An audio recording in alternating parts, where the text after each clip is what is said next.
Welcome to What's Going On, the weekly podcast and videocast at First United Methodist Church in Yankton, South Dakota.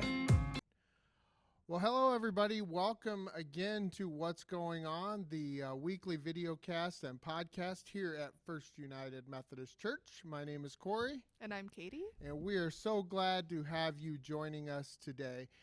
As we start the videocast and podcast this morning, we want to go over a few announcements that are happening, things that are going on in the church, because after all, it's called What's Going On, so it would be foolish of us not to share those types of things with you. But as you know, again, the most pressing thing every week is our COVID task force and how we're coming along with that and making sure we're ready to get back in to the sanctuary. If you get up on the website, I did get our letter that's going out to everybody that kind of explains who the COVID task force is, what they're going to be doing. You'll find our phases document that will talk about what the phases of opening are going to be. And that's kind of where we're at with that. I'm going to turn it over to Katie because you've been spearheading this, so you know a little more than I do about this. Yeah, so if you want more information, the first place to look is the website, because that's going to give you the kind of detailed versions of what I'm going to just briefly touch on. The big things you probably want to know is that we are planning to come back into the sanctuary by August 30th. We will be going back to our two services, our 8:30 and our 11. We are not going to be singing during that time. We will still have music, but that is one of our precautions. Mass will be required. We'll have some things that as you come in, some precautionary things happening. The biggest piece for me right now with getting back into the sanctuaries, we need a lot of volunteers in order to make this happen. And so if you are someone who this is something that you've been waiting for, that you've been desiring, we need your help. We need probably on average like 10 extra volunteers for each service in order to make this happen. And so on the website, I'm going to have Corey put the volunteer list and what the different jobs are. And then I want you to let us know in the office when you would like to volunteer, what role. We'll train you. They're nothing difficult, nothing that has any sort of like major requirements for skills or anything. It's just we need people there willing to do it. And so that's a big piece. In order for us to go back into the sanctuary, we have to have the volunteers. If we do not have the volunteers, we're not going to be able to go back in the sanctuary. It's just as plain as that. And so I do want you to hear me when I say, I need your help. If you are listening to this, I need your help. And so please don't hesitate to say, yes, I'm willing. Just, what can I do? The other, looking at, if you see the phases document, that's kind of how we're handling. We're going to be doing this in a bit of a slow roll, where we're not launching full into everything. And the biggest one that you'll notice is our children's ministry is not going to be launching in person for a while. We're going to kind of wait and see how things go with the school to reevaluate that. And so really, our ministries are shifting in what we're going to focus on, which is going to be equipping you to do the work of discipleship within your family and within your households. And so that's a big shift that I see across not just our church, but generally that's what most churches are shifting toward. And so we're going to be doing the same thing. Yeah, that's so important that we see that, because it is not just a First United Methodist Church thing. Right. We're not out there on an island doing this on our own. Everybody's going to be in that same situation. And I really do applaud the group for really pushing back the children's ministry, and let's let the school kind of figure it out and maybe work out the kinks. People, they hear me talk a lot about let's let somebody else beta test it and then we'll learn from there, because that's one of those great things that we can do and take advantage of that. But again, volunteers are so crucial to this. And you don't have to have a PhD to help with this stuff. You just have to have a willing heart and a want to get back into worship. And outside worship has worked great. There's no doubt about it. We've been so unbelievably blessed with the weather. It's been warm a few Sundays, but honestly, we haven't dealt with rain. We haven't dealt with wind. I've been really kind of impressed that we've been able to pull this off for as long as we have. Yeah, and if I remember right, your last few weeks in Beersford, it was like hurricane season up there or something. It was like windy all the time. It was. I had more than one occasion where I had a mouthful of hair because the wind was just blowing like crazy. And so, no, this has been really nice, but we just can't count on it. Yeah, So and we can't, and that's one of those things. We just can't keep putting all of our eggs in that outside worship basket, because eventually, it is South Dakota. Yep. It is going to snow. Yeah. It is going to get cold, It's gonna happen. and I can't see people out there in stocking hats and winter coats for outdoor worship. You know, I'm gonna be honest. Even if you could see people out there, you wouldn't see me out there. So. All right, that's fair. That's fair. So, folks, if you want to help us get back into indoor worship, please, please, please, prayerfully consider and volunteer to help us make that happen. And again, you'll find all the volunteer lists. You'll find the letter that lists the precautions that we're taking, the phases. All that's going to be on our website. It's up at the top. You'll see COVID-19, and you just click there, and it's going to take you to all those things. I do want to just throw one other quick reminder out there. And again, if you weren't with us last week, you'll notice we're not wearing our masks, and we're inside, and that's one of our precautions. But we just can't do the podcast and the video cast with the masks on. It's too muffled. But we do have our prison glass back again, and I made sure that I am still on the outside of the prison glass, so I am not the convict again this week. So, Well, at least we changed our clothes so we weren't dressing the part. If you were Yeah. watching last week, one of us was in orange and the other one was in stripes. you couldn't have planned that any better, though. That we put up this thing, and then we both show up looking like we may have been those prisoners in jail, but. Well, jail from, like an Elvis Presley sort of jail. Oh, it definitely. Jailhouse Rock and sort it of still has jail. like the divider underneath the bottom, so we could do that. But yeah, Yeah. it would be really cool though. Actually, I was thinking about that, but we should have maybe got the microphones into phones, Oh, and we could have done the podcast yeah, on oh, phones man. through the glass. So Missed opportunity. yeah, right I know. there. Sometimes those creative things just kind of you catch them late. But one creative thing that we didn't catch late that was really cool this last Sunday was the sprinklers for the remembering the baptism. That was one of those things. Again, you're like, I don't know, this is kind of crazy. Should we try it?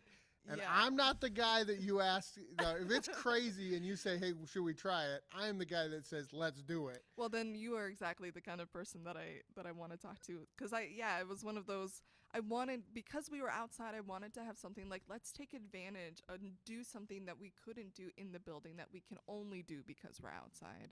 And I think that things like remembering your baptism, it's it's supposed to be experiential. And so, I had this crazy idea and we went with it, and it worked better than I envisioned it working. And it was such a cool thing to watch people kind of go through the water and go through that experience, and you could really see that it meant something, and that there's just nothing more gratifying as a pastor to see people really embrace kind of what you're putting out there and having it mean something to them. Yeah, it was a great idea. It was a tangible, one of those tangible items for ministry. It was just cool. And when they turned the sprinklers on, like right about the end of the last song and right before the benediction, it just created this atmosphere that, yeah, I know we're worshiping outside. I know it's different, but it was man, you could feel that the Spirit was moving there. And it just reiterated that thing we talked about, I think, our very first week, that we don't have to be in the physical church building to experience God in worship. Yeah, I mean, and again, that was kind of the hope, is that let's use where we are, and let's take advantage of it, because there's blessing to being in the parking lot, just as there's blessing to be in the building. And so, I'm not gonna throw sprinklers in the lounge area. So trustees, don't worry, I'm not that crazy. But I do like from time to time to have those where you have that kind of just experiential moment of where you can look back and remember the feeling of the water, and remember and connect it with what we were talking about, with the identity that as you go through that water, that you are God's. and to really feel it in a physical way. Yeah. And so if you weren't here this last week, we did, like I said, we had the sprinkler out there to remember our baptism. You can go back and listen to the sermon last week. But this week, we're going to change things up a little bit. Normally, this is about the time we jump in, and I would start drilling Katie with questions about the sermon and where she was going with it, or, maybe just diving a little deeper, and we would find one of those nuggets that we could teach, we could really take that time to teach on. But if you were at worship this past week, or you received the letter in the mail, you found out that I'm actually going to be stepping away from my full-time pastoral ministry spot here at the church. And I'm going to be going back and working in the retail world. And I had a guy ask me last night, he goes, boy, I never thought you would want to go back into retail. But I absolutely love retail. I love ministry. But it was kind of one of those things. It was just a hard decision, and it was not one of those things that I was looking to do. I had somebody come up and ask me, they're like, well, we've been looking for a new job. I'm like, no, I was not looking for a new job. This is one of those things that just happened. And we're going to talk a little bit about that as your call shifts, and how ministry is just going to look different for me and for the church. And so today I am actually turning the question sheet over. I've got the question and sheet she today. has the questions, and I have to answer, but she's nicer than I am. I did give him a heads up. Yeah, she gave me a heads up. I never give her. I would give you a heads up, but it'd be like 2 minutes before we Like, start. oh, by the way, I'm going to ask you this. By the way, I am going to stump you with this one Yeah. today, but it's worked really well. So it's not that I didn't. I just figured, I want to give you the best opportunity to say what you mean to say, and so, yeah, and it's interesting the way you said that, because the way that God has worked in my life is that I've really had to learn to pay attention to those things that seem to come out of the blue. So often God kind of has done that for me, where my first job in ministry fell into my lap, and it was like, is this what I'm supposed to be doing? But that's the pattern that God has worked in my life. And so to hear you say that, in my mind, it just so resonates. Like, yeah, this is a God thing. When those things happen, like, that's a God moment. And so, yeah, I just want to put that out there, that God totally works in my life that way. So it's yeah. Again, we've always said, if we try to plan it, we screw it up. So I want to start and kind of have you reflect a bit on your time in ministry, and this is your first position in pastoral ministry. And so, as someone who is in this role and, has been in it for a little while, what was the difference between what you expected being a pastor to be like versus the reality of being a pastor? What would you say are maybe kind of like the biggest maybe misconception that you had coming into it, or that people might have about it? That was one of those that I'm really glad you gave me early on. See what I mean? Because it was kind of tough, because I think when you think of the pastoral job, I mean, I think the first thing people think of is that maybe we work one day a week, that it's Sunday morning, you show up Sunday morning, you preach, and then, or you lead worship or whatever it is, or if you're a youth pastor, you lead on Wednesday night, and then you go home, and that's just what it is. But man, I learned real fast that there is a ton of meetings. Yeah, there are. Yes, there is just a ton of meetings, and personalities that you have to work with, and it's so difficult because everybody has their own personality, their own vision of how they experience Jesus. And so how they experience Jesus is how they see the church. And so it's molding all of those different thought processes and personalities in all these meetings to then do the work of the church. But yeah, it's just that was like one of those kind of shell shocker things, was like, holy buckets, we don't all think the same of how we should do this. And so that was tough, and getting past the thought that we work one day a week, because it's not one day a week. It is, sadly, sometimes it's 7 days a week, which it's okay, but it can't be that way all the time. Yeah. Well, yeah, the image that often comes to my mind is, I spend a lot of time herding cats, right? Yeah. It's so much of what I do is actually helping to impart vision to people, so that we're all moving in the same direction. And that requires a lot of meetings, because we really we're operating a pretty large system. And but that's something that, you don't go to seminary thinking, oh yeah, I love meetings. I love meetings, yeah, and that's just it. And for some reason, like as soon as and you probably experience this, even graduating seminary, you have the tools, the education, but once you're the pastor, people kind of expect you to know everything, and I don't know everything, and I never will know everything, and so that was kind of one of those other things. Was like, I don't know everything. Please give me some grace in that area. So Yeah. Well, like I said in the sermon, nobody's an expert. Nope. In this. Nobody's an expert. no, not at all. What would you say are some like one or two moments that have really stuck with you in the last 5 years, where you saw God at work or where you felt God working within you? Sure. But what are some moments that really like this is gonna stick with me forever? Yeah, that was another one of those. It's really tough because again, when you work with students, you see a lot of those. That's what you at least hope for. Is you hope to see students that maybe mom and dad forced them to come on Wednesday night. And we had a student that was that way a few years ago, where she had some stuff go on where she was unable to do her normal activities, and mom was like, well, just go Wednesday night. And she's like, I don't want to go. I don't know any of those kids. They're not my friend group, whatever.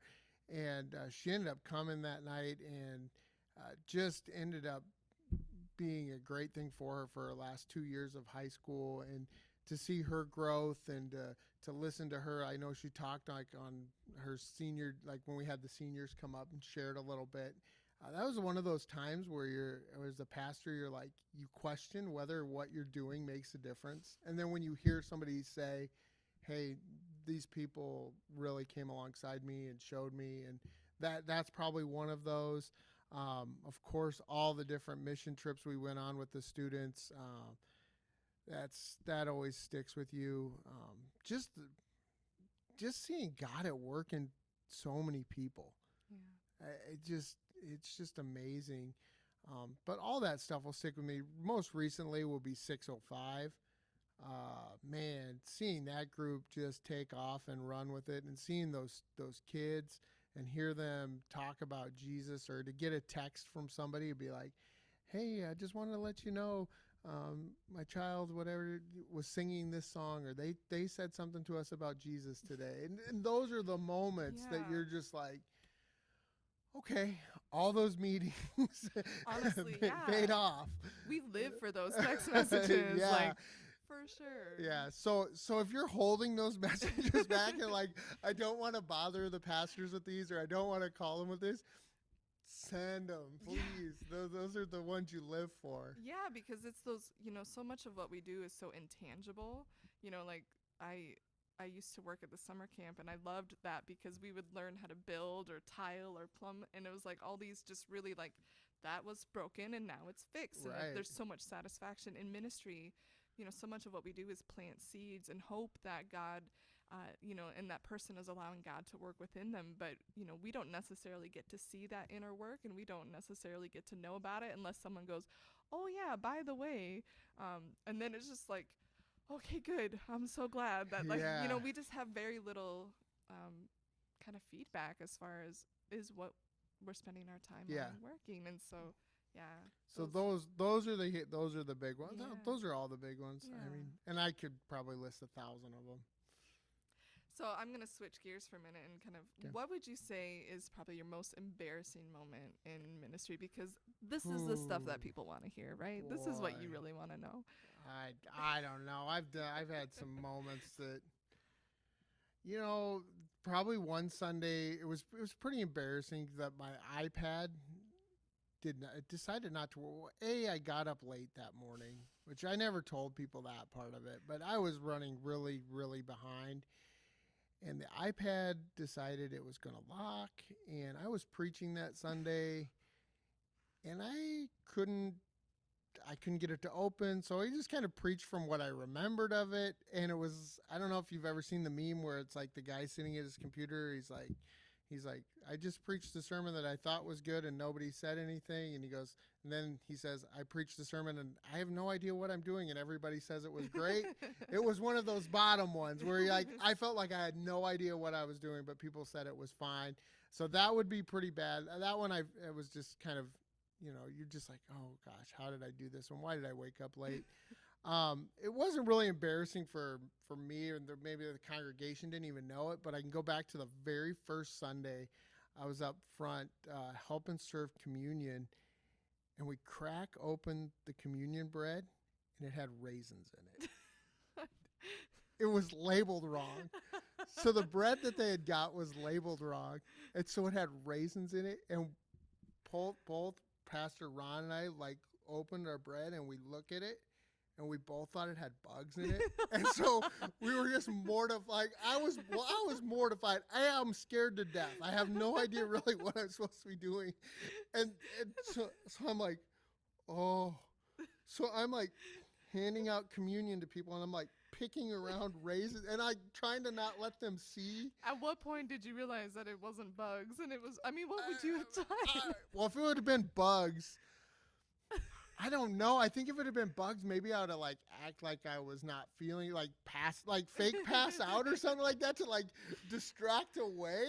Honestly, if I thought it was bugs, I probably would have chucked the bread somewhere without even really thinking. But so I just was like, oh, what do we do? And so we're just picking around this bread.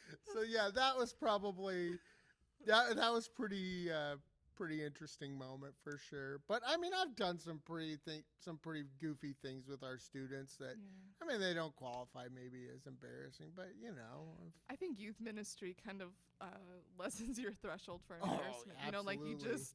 You can do quite a bit before you feel any sort of shame, because you go for it and you have to. And yeah, probably one of those things that I was like, man, I thought, man, I could probably get in trouble for this. It wasn't terribly bad, but we were playing Fear Factor one night with our students. We were doing a lesson on fear, and we had tacos the day before for confirmation, so we had leftover tacos. So we thought it'd be a good idea to put the tacos in the blender, and then the fear was, would you drink the taco? And we had a couple kids get sick that night and throw up, and so that was kind of embarrassing because I was scared. I thought, oh boy, I'm going to get in trouble for this one. So I have had students get sick before. Did you drink the taco thing? I did not. Because I had a rule in youth ministry that I wouldn't force anyone to do something I wasn't willing to do. I did not force anybody to do it though. They were. I mean, again, you're talking about teenagers, and they were they had to show that they could do that. So yeah, that was one of those things that. See, and I can say these things now because I'm only here for a few more days. Yeah, what are we gonna do? What are you gonna do now? As long as the insurance company doesn't watch it, it's okay.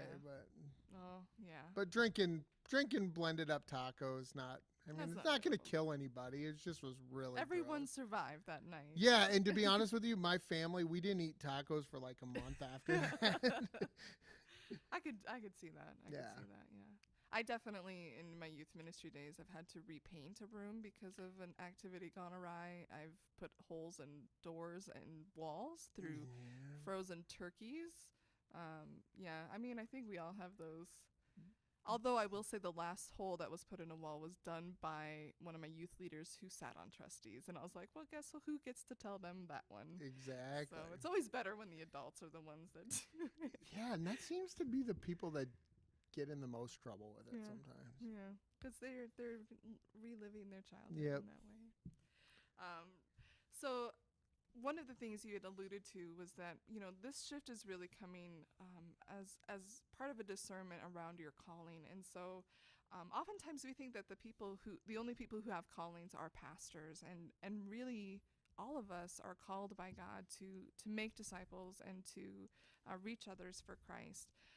And so I would love it if you would talk a little bit more about, one, how maybe you discerned your calling to come here, and then how you've discerned your calling has shifted, because I think it is important for people to understand that it's not a one and done thing. Right. That God, our life is constantly shifting, and our discipleship always looks different depending on where we are and what we're doing. So yeah, Yeah, so for me, like when I sit back and I look at what that calling looked like, and I was actually going through some stuff in my desk, and I actually took like um, the lay preaching or the lay leadership course or whatever, the basic one back in 2013, which I think about how long ago that was. And I did that because one of the guys here at the church had said, you've got some leadership skills, you've got some ability, I really see something working in you. Would you come take that class? And so I did it. It was a Saturday morning, and I think it was like Reverend Howard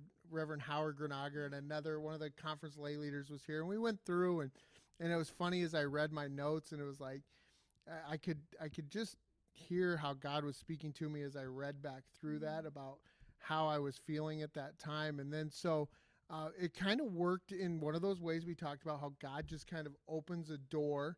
Right. And we had some changeover in youth ministry here at the church, and they needed somebody to step up and step in, which we're going to need again. You heard that earlier, whether it's not just the COVID stuff, but we're going to need people to step in at youth ministry and some of the other things that I was taking care of.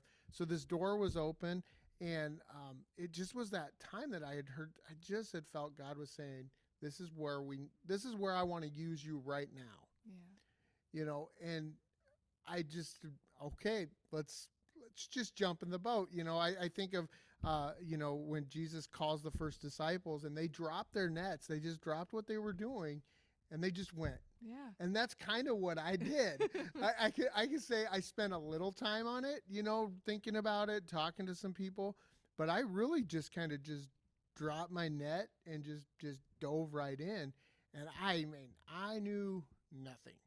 I knew that I had a calling from God because he was putting me in this opportunity. The doors were opening in the right spot, and I knew I had a heart to try to be for people what I didn't have, especially the students when I was that age.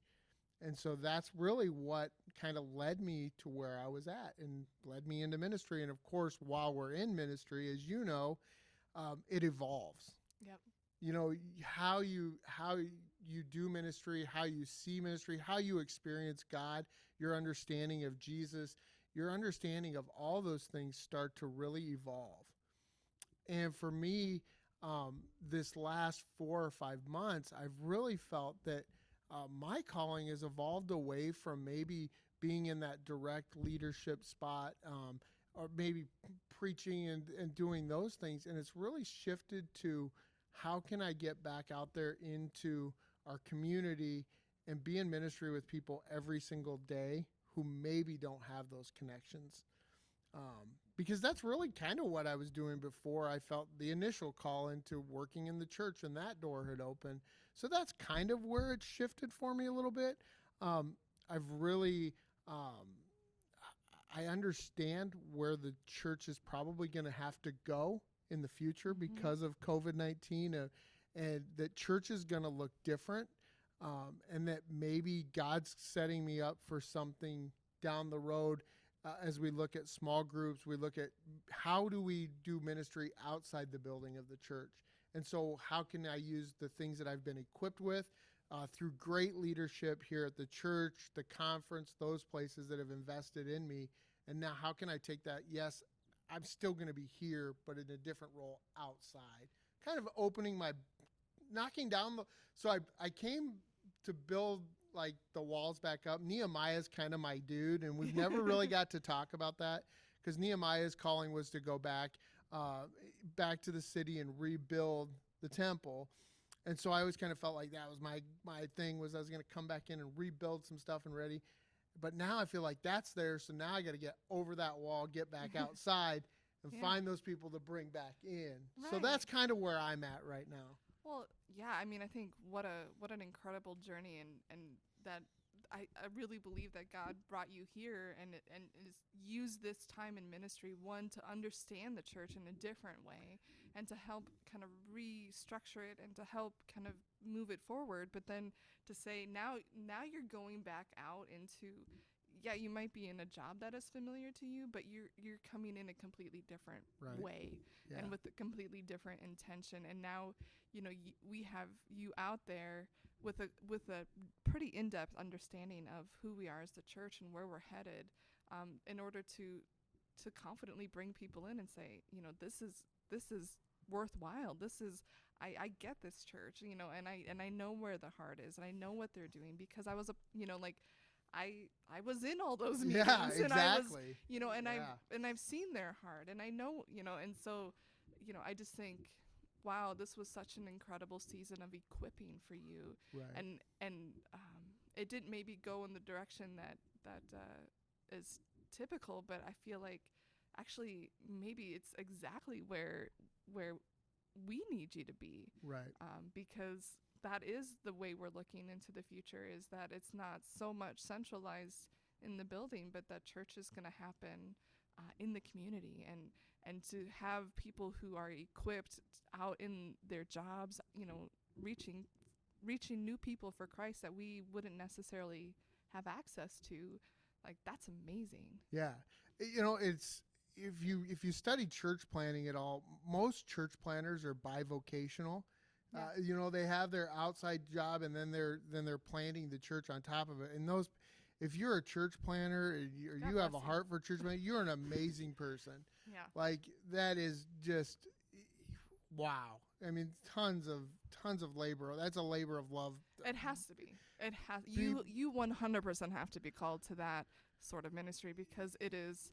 I mean, we work a lot, but compared to a church Oh. planner, I mean, that is all consuming. Yeah, and so I look at like that model of church planning, and I don't want to be a church planner. I hope nobody says like, oh, you want to be a church planner. No, that's not it. But I looked at their model as I've kind of discerned this, and I'm like, the reason how they're able to do what they're doing is because they're out there. Yeah. And like you said, they understand the workings of the church, that they're here.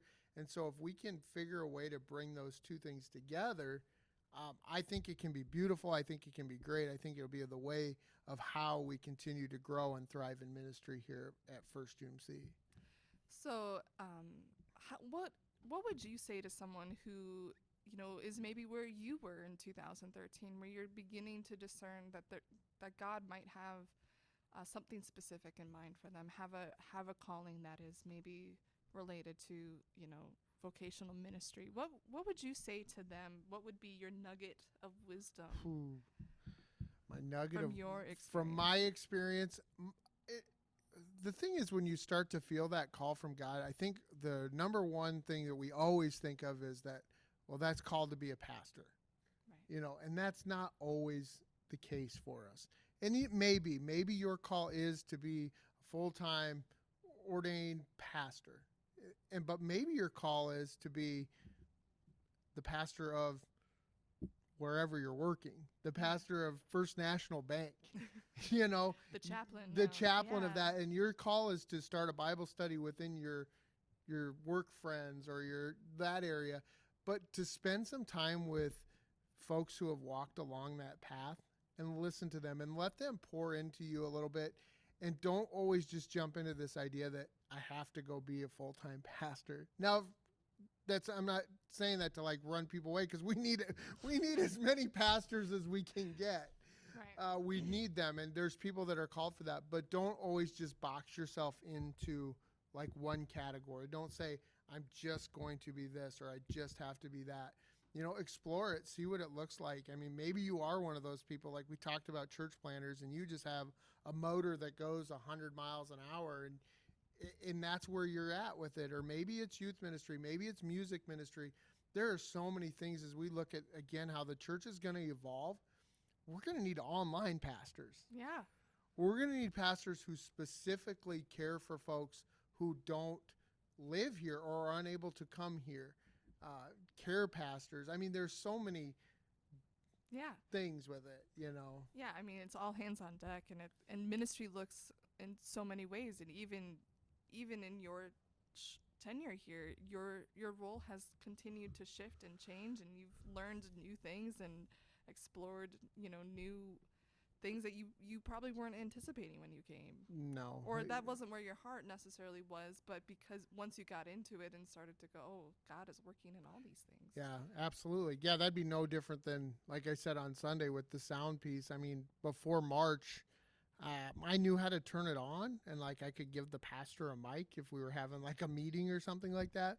but I've had to learn how to do all those things because, that's the opportunity. That's the calling. I mean, I was set up how we set up the podcast and the video cast. This is all stuff that I knew nothing about, but we were able to explore what was being used outside and bring it into the church and use it. So and that it is a vital part of ministry to Yeah. do that. I think that's the other thing is people, maybe are intimidated by people, but there's ministry work to be done behind a computer screen. There's Yeah. ministry work to be done at a soundboard. There's ministry work to be done, in the physical building. And there's just so much.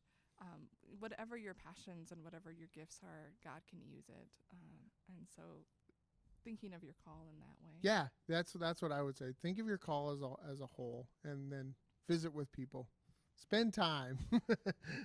And then as you look to this transition, what would be your nugget of wisdom for how to handle, the big changes in life? So you're going right now. I mean, all of us are obviously going through a big change Yeah. in multiple levels in our church. We've kind of talked about that.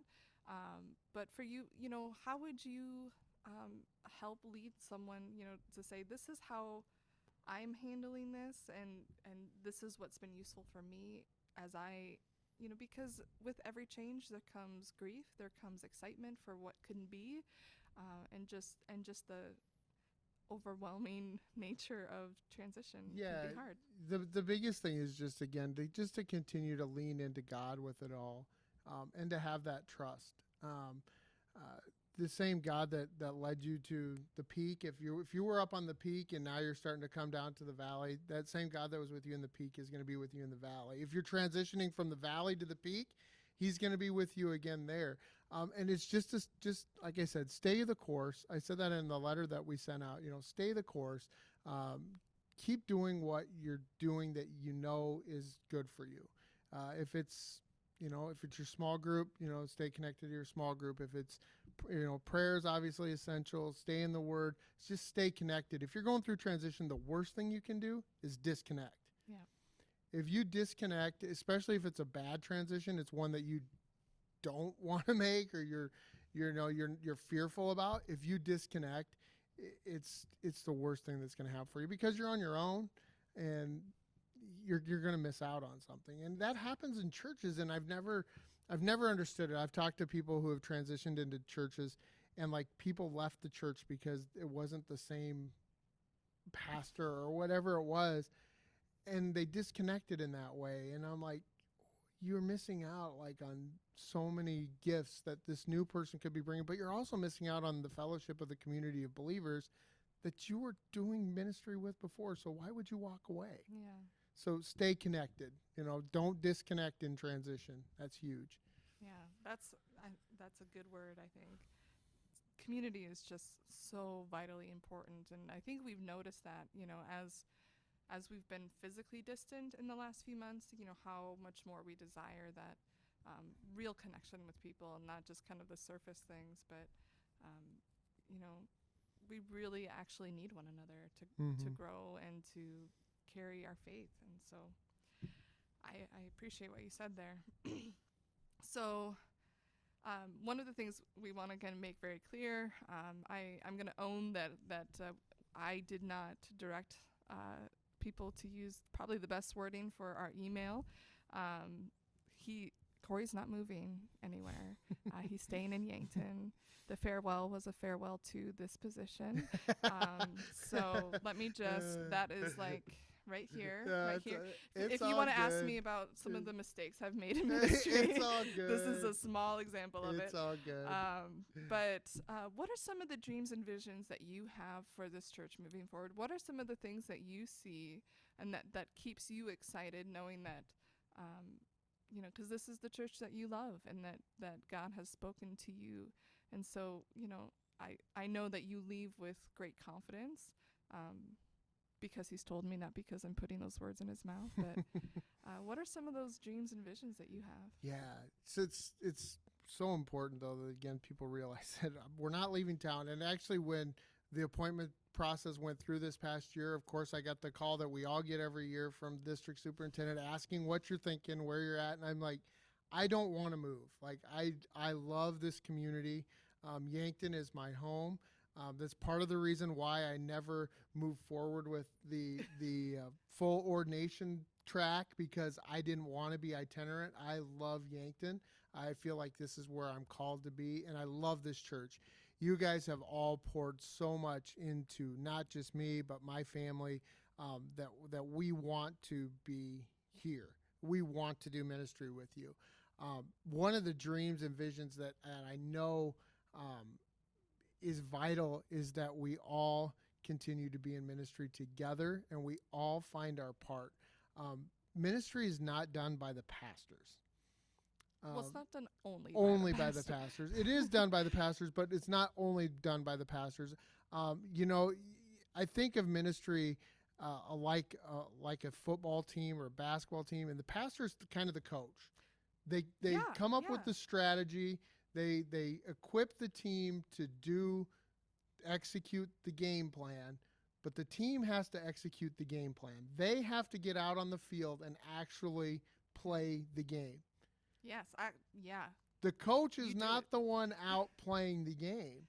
because the coach is spending all their time making sure that players have all what they need and have that Right. And so they're Preach it. pouring into the team so that the team can then go out on the field and execute.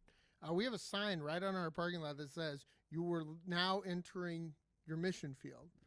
So when you come here Sunday morning, you're kind of getting your education, you're kind of getting the equipment to go out in and do the work. And so my dream and vision is that we will have Pastor Katie as our head coach, who's essentially equipping us, coming up with the game plan, working alongside of us. But then as the church, we go out into our community and we're doing the labor.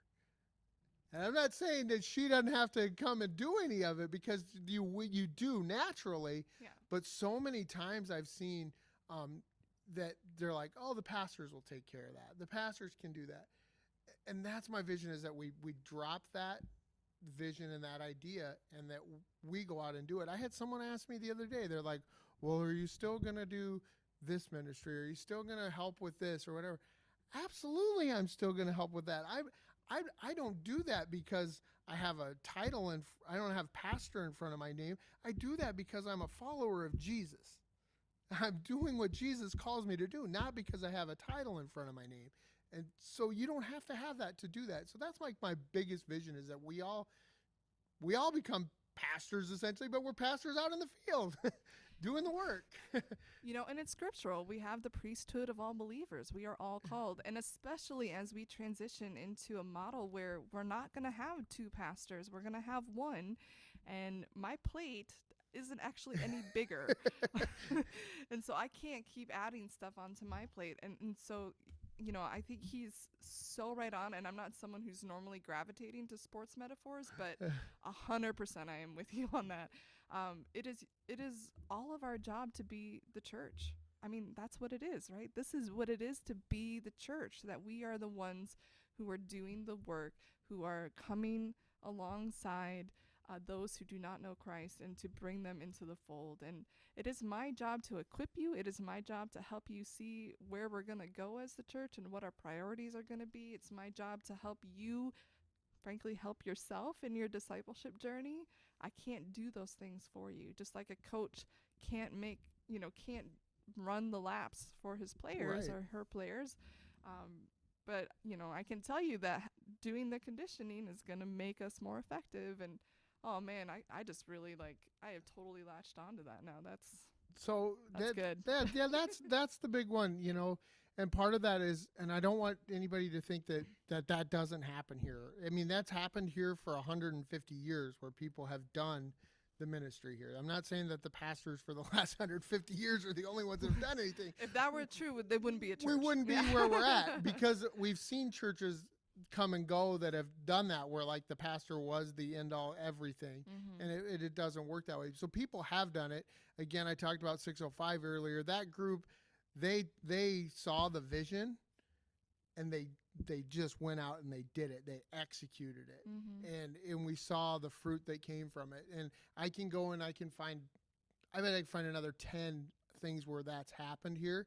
But for us to continue to grow and to thrive and to reach that next generation or those people that are out there that don't know the love of Jesus, we all have to do it. Yeah, we're not looking for bench warmers. We're looking for No, and that's just it. I Yeah. mean, and there may be a season where yeah, you do take a seat on the bench and you're not the starter anymore, but you still have a role.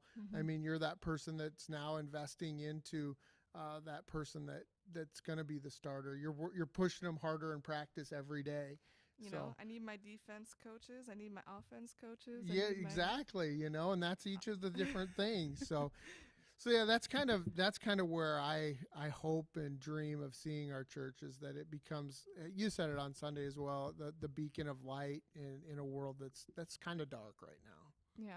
Yeah, and I think we're well on our way. It's just a matter of, again, taking it to that next level and just having more and more people buy into that and to really understand their own calling and their own roles. And I think we are so blessed that you are kind of modeling this for us in a way of, you know, it doesn't mean, you know, pastors aren't the only ones with callings. Pastors aren't the only ones who can do things in the church. That just because you're no longer in this position doesn't mean that you're done with the church, right? Mhm. So I just think that's really important. But it's also really important to remember, on the flip side of that we need to, as a church, care for Corey and his family as they make this transition. And especially for those of you who have really connected with Corey in a pastoral way, to remember that that's not going to be his primary job anymore. And so if you need pastoral care, if you need those things, hi, I'm Katie, and I would love to connect with you in that way. We want to make sure that Corey is free to follow the calling that God has for him, and that means we have to let go of what has been and embrace what will be, and that's going to look different. And so, yes, he's going to be a vital part of our church, but we have to allow him to be that in the way that God is calling, and not in the way that necessarily we all want. Yeah, I'll still be your friend. I mean, I still want to be your friend. I still want to be in connection and ministry with you. But yeah, those types of things, and you'll hear it from me. If you do call me and it's you know, something that's definitely pastoral care, don't be offended when I say, this is Pastor Katie's number. Why don't you give her a call? I'm not doing it because I'm pushing you to the side. It's how we envision things, and that's how we want the church to run. Yep, and again, it's to care for him and his family Yeah. as well, because this has been his full-time job. He's going to have a different full-time job, and so we can't expect him to have two. It's just not feasible. Otherwise, I'd be a church planner. Otherwise, he'd be a church planner. Yeah. So I would say, what would be your biggest takeaway from your time here in this role? In this role? Oh man, probably my biggest takeaway. So those who kind of know my call story, kind of know my back history, know that I didn't grow up in church. So like church was completely foreign to me. I had gone here and there with my one of my Aunt Judy, and what I remembered the most about church was that Sunday morning, if I went, I would get chocolate donuts. So that was that was a cool church. They had chocolate donuts. So, which COVID's kind of ruined that for us for right now. But so chocolate donuts. Maybe that's why I put in the snack machine, because we don't have that out anymore either. The Goldfish and Cheerio machine. But now I've kind of gone off topic. As you guys know, that's what I do sometimes. Yeah, that's not until phase 5. Yeah, I know, phase 5. But really, I came into this idea that church, the people that came to church, they knew everything. They had their lives together. I would never be good enough to be in the church or part of the church.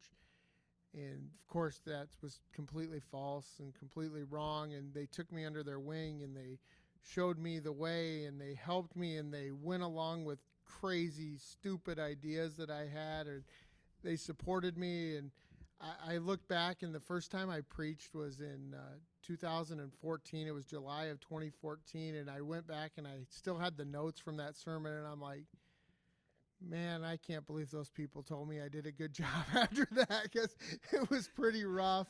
But they loved me, they supported me, they cared for me, they showed me what community really could look like. that was a big piece of it for me, and is that we don't have it all together. The people here, that some of the ones that I thought had it most together, have really gone through some really difficult times that had got them to where they were at. Again, we always see people's highlight reels. We never see the behind the scenes stuff that happened. And as a pastor, you become part of the behind the scenes stuff. And it gives you a greater appreciation and understanding for where some people are at. So I really learned that you know, it takes a village to raise to raise a pastor. And they really did that. I mean, they've just, everybody here has been so good to me. I mean, I can't say it enough. The love and support that we got is amazing, and I'll take that with me forever and share that with everybody that I ever meet, because this is a great church. And like you said, I feel equipped to go out now and to do ministry out in the community.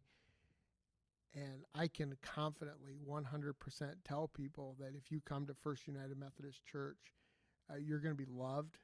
You're going to be cared for.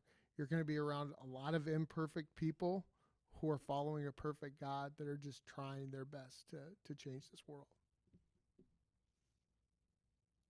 Oh, so good. So good. Well, you know, as we kind of wrap up, I'm so grateful for this church, and I'm so grateful for the way in which this church has this legacy of being that village that raises the pastor, right? How many pastors have come out of this church? It's amazing. It's nuts. It's ridiculous a little bit, but in the best way. And so as we kind of get to send you into this new chapter of your life and this new chapter of your ministry, I also am excited for the next person that gets to go through this process, and who God is raising up for us next to be that village again. Yeah, and that person's out there. I know it. I just don't. I told Pastor Paris the other night, I said, if I could change one thing, like, I wish I had that person, like, that was I wish I had my Timothy that was ready to come into this spot. That's like, I know God's moving me at this time, but I still am like, oh, I just wish I had just a little longer to raise up that next person.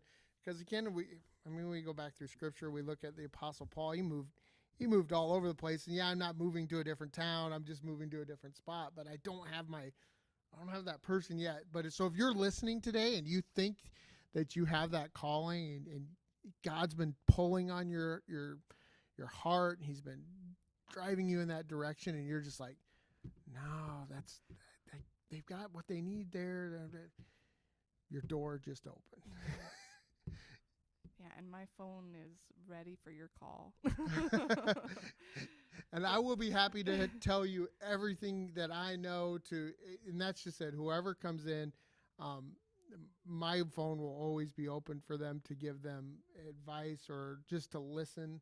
And I can tell you, yay or nay, crazy or, crazy, not crazy enough. It won't be crazy or not. It will be crazy or not crazy enough. We always say that we're always looking for the right kind of crazy. Yeah, and so call Pastor Katie if you want to visit with me.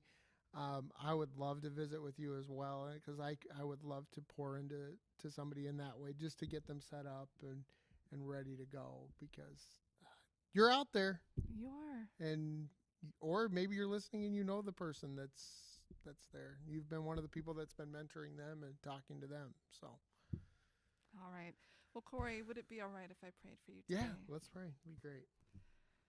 Oh, loving and gracious God, we give you thanks for Corey. We give you thanks for his willingness to jump in the boat and to leave what he knew behind, and to embrace this chapter of his life, and the way that you have worked within him and really began to give him that vision and equip him for this new kind of ministry, God. You have placed him exactly where you needed him to be, God. And now that he is going back into the retail world, a world that he knew, but now he's going in with new eyes and a new heart and a new passion. God, we ask that you would make him effective, that you would bless him so that he can be a blessing to our community in Yankton. God, we know that he has been such a blessing to our church in this role, and we are going to miss him, and we grieve that. But we also trust, God, that you are a God who is faithful, and that you are going to raise up new people to be nurtured by this community. And so we also ask your blessing upon us as we be that village, right? That we surround those who are experiencing that calling so that they can feel confident coming forward and saying, I don't know what this all means, but I hear God's voice and I want to move. And God, help us also to embrace that vision that Corey so beautifully shared with us today about that we are the people that are called to be on the field, that we are called to execute that ministry, that it's going to take each one of us to be willing to embrace the priesthood of all believers, that each one of us be willing to embrace the ministry that is set before us. Ephesians says that we are God's workmanship, created in Christ Jesus to do good works, which God has prepared in advance to do. God has prepared Corey for this new exciting chapter, and we trust in that. And God has prepared each one of us as well for this new expression of the church that is coming. And so we just ask your peace to be with Corey and his family.